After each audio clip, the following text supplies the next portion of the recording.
Trending pa rin sa social media ang pagkasawi ng isang guro sa Davao de Oro dahil sa sobrang stress at depresyon. Ang insidente nangyari sa Tibagon Elementary School, North District of Pantukan.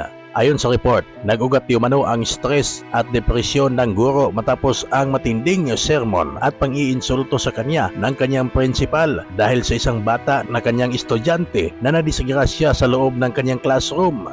Nagche-check di umano si Marjorie sa mga test paper ng aksidenteng mauntog ang ulo ng bata sa upuan. Malikot din daw masyado ang bata na kanyang estudyante at duguan ito na pinauwi sa kanilang bahay. Kaya naman lubos ang galit ng magulang ng bata dahil sa sinapit nito. Ang pumanaw na teacher ay kinilalang si Marjorie Espinosa Lianto Buldo, 58 years old, mathematics teacher, habang ang principal naman ng paaralan ay si Alvin Escobar na sinisisi ngayon ng mga kaanak ni Marjorie dahil daw sa di magandang asal nito sa pakikitungo sa kanyang mga guro. Nangako naman ng malalimang investigasyon ang kagawaran ng Department of Education o DepEd na kanila ding iimbestigahan ng masinsinan ang nasabing insidente. Nanindigan naman ang pamilya ni Marjorie na sobrang stress at depresyon ang dahilan kung bakit pumanaw ang nasabing guro dahil umano sa pang-iinsulto ng kanyang principal. Narito naman ang panayam sa ina ng bata.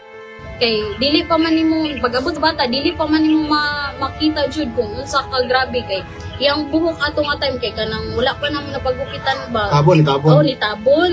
Ang nakita ra namo diri nga sideline nag-agas pa siya nga dugo. Walay ma'am, walay anything medication. Wala jud siya ingon nga kanang mga Ibutangan og kanang first aid, kuan. wala yung mga inana. Mm-hmm. Tapos ang pagkuha na ako na siyang gilimpyo, gipicturean sa nako para napugoy proof nga motoy kahimtang sa bata pag abot sa balay. Di kuan ako na siyang gilimpyuhan. Pag human ato, ako ang gisend sa GC namo sa amo ang kaning sa ilahang GC sa parent of teacher sa ilang section. Tapos wala man dyan mo riptana ko kang ma'am gi-mention pag ako yung pangalan nga kanang ma'am, unsa ning gitabuan mo to kay wala naman ko nagulat nga ingon daw nga nagkadugo kanang gitagaan daw niya og tisyo. Unsa nga? Kanang dili jud daw siya mo kanang mutambal og mga inana kay mahadlok lang jud daw siya dugo ma'am. Kamunggay ang classmate ra daw mo daw tapal-tapal lang. Nya mo wala man lang jud nimo nang kuan ma'am, wala man lang jud ka na nawag sa laing teacher ma'am nga kanang mo first aid man lang sa akong anak or nitawag ko ma'am nga kanang nainana kong anak wala man jud ka ni message or ni reply sa kuha sa messenger or na kay gisugo nga ipaadto ko sa balay kay ako na lang mo kuha sa bata man siya. Nana ko sa maestra nga ma'am kanang wala ba ya akong bana ron ma'am ay nga kanang wala dyan ko'y kwarta ma'am ipatahian niya saan man ina ako ma'am oy niya mo to ni ana man siya sa kuwasil nga lain kay ako mo to na anak ko nananghid na ko sa iya kay basin unsa pud ako ang mga istorya o sige lang ma'am adto sa ako sa kaning adto sa mi sa ospital kay ipatahi niya na ako kay kuan na baya ma'am murag mag 5 na 5 PM na mo to ni yan ha mi dira sa public hospital dira sa Pantukan niya.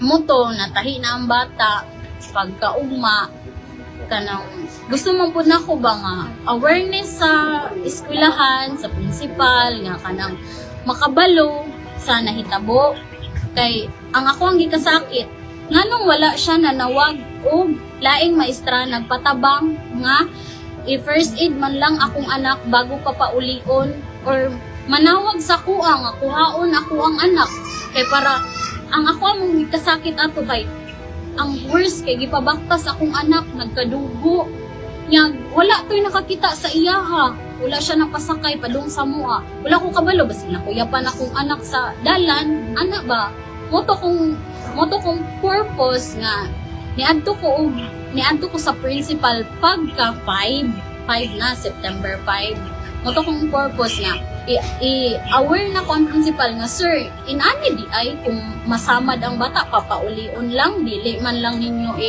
kanang first aid muna akong kanang sakit sa part sa kuha nga paggaginikanan nga okay ra di ay na nga ang bata nimo nasamad nasamad sa eskwelahan sa sulod jud mismo sa room nila tapos papaulion lang kay ang rason niya nagtuo siya nga ayo na kay nitangon na daw ang dugo mauna ang naadjud sa iyahang nigawas sa iyahang baba nga abi daw niya ayo na kay nitangon na daw ang dugo. Litangon ning hunong. Oo. Pag adto nimo sa principal, nakakato nga time.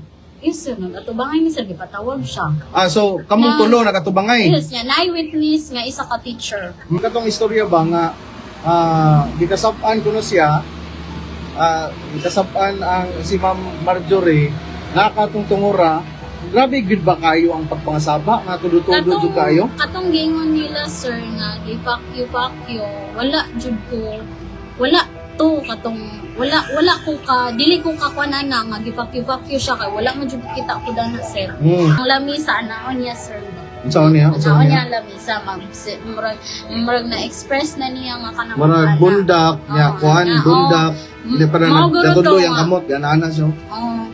Nang murag dili niya kuan mo guro to nga niingon si ma'am nga gi-fuck you siya pero dili pud ko ka kuan, sir, nga kay gipapauna mo pag humana mo sa minute, sir, gipauna magud ko sa principal na pwede na ka mo uli, Mrs. kay nagpasayloay naman me niya kung siya na pod nga mo ana na pod si sir ako na pod ana pod pero dili lang ko mo detalye sa amo ang kanang conversation, sir, kay nga pwede na ka mo una, Mrs. Umapas kay nga mo to nitindog naman si Mrs. Buldo niya ana si sir na kanang lingkod sa Mrs. Buldo kay kanang wala pa ta na human kato nga part, sir, dili na jud ko katubagan na kay wala man ko kabalo, sir, ni uli namang ko niya mo to kay pagkaugma na to tino pagkaugma na ba to nga ni message sa GC basta naman to'y pizza, sir, sa GC nga kanang abi na ko, sir, ba nga nasettle na may pinagpasayluay na niyan dito naman sa GC nga dito pa siya ni-reply sa kuwang pangutana nga katong nag-send ko nga nagkadugo ang bata mo to nga ni kuan na pug ko ni balik na pug ko sa principal ko, sir, kanang ngano man ni sir nga nag-settle naman ta diri nganong gibat-batan pa ko sa GC yan tapos ni advice man ang principal nga kanang dili na lang dakon, mulib na lang po sa GC kay ako ang anak, ibalhin na lang sa laing section para kung sa gigamit niya nga term, sir, ang sunog, patyon na lang daw.